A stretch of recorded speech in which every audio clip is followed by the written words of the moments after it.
Assalamualaikum warahmatullahi wabarakatuh. Alhamdulillah, hari ini Ustazah akan meneruskan pelajaran kita iaitu di bawah tajuk 4 sifat wajib bagi Nabi dan Rasul. Pada minggu ini kita akan belajar sifat yang seterusnya iaitu sifat tabligh dan fatonah. Baik, sebelum ni kita dah belajar sifat sidik dan amanah. Jadi pada minggu ini kita akan teruskan sifat yang seterusnya iaitu sifat tabligh dan fatonah. Baik. Seterusnya mari kita tengok apa makna tabligh, apa makna fatonah itu. Apa yang dimaksudkan dengan sifat tabligh dan fatonah Nabi Muhammad sallallahu alaihi wasallam. Tabligh bermaksud menyampaikan. Tabligh merupakan salah satu sifat wajib para rasul. Para rasul akan menyampaikan wahyu yang diterima daripada Allah, kemudian sampaikan kepada umat manusia. Baik. Nabi Muhammad juga gigih berdakwah walaupun menerima tentangan yang hebat daripada kaum musyrikin.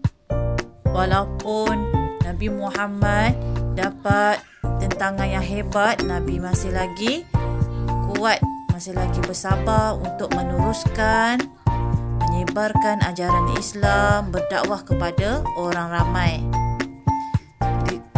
Disebabkan sifat tabligh. Tabligh itu adalah sifat menyampaikan. Oleh itu, sebagai umat Islam, kita bertanggungjawab menyampaikan ajaran Islam kepada orang lain.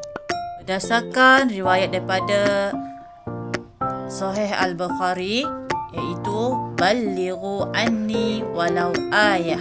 Maksudnya sampaikan daripadaku walaupun sepotong ayat. Sudah menjadi tanggungjawab para nabi dan rasul yang menerima wahyu daripada Allah kemudian menyampaikan ajaran Islam melalui dakwah kepada umat manusia.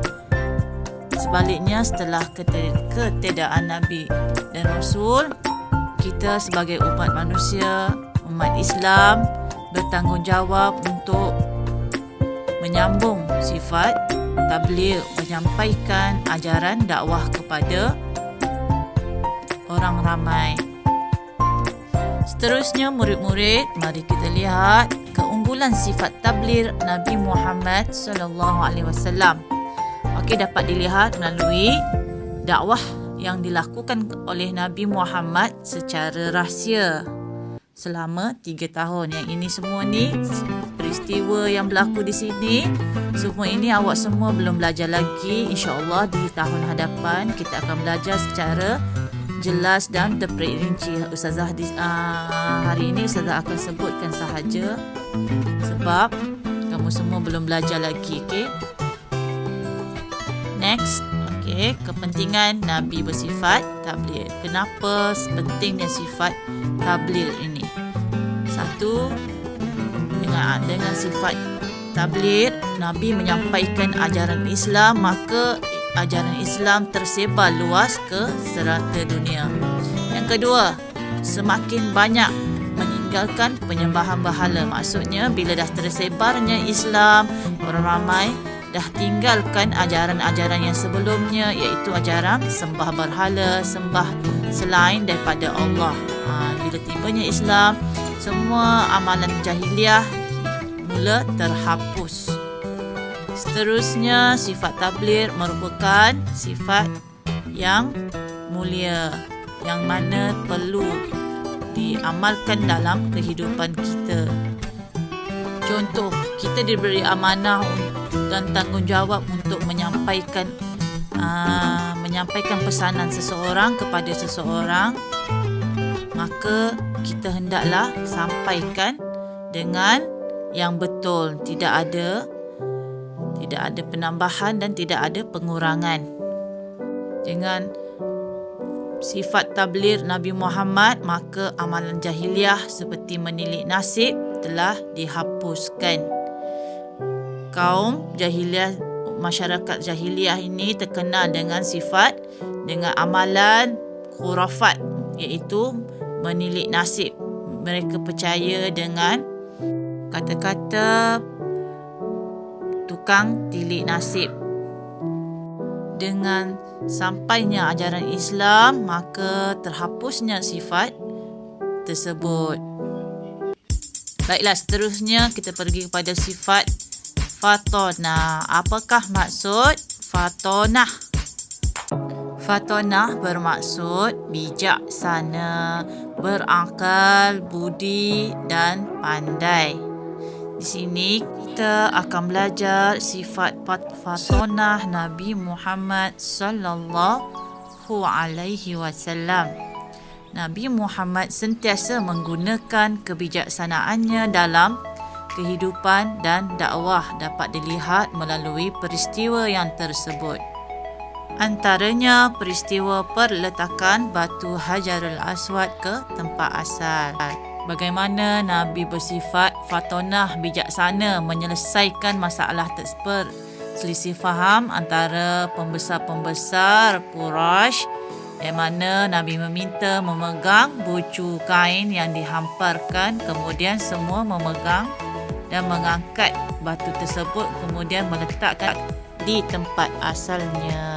Seterusnya, peristiwa bagaimana strategi hijrah Nabi Muhammad SAW daripada kota Mekah ke kota Madinah. Bukan senang-senang Nabi berhijrah.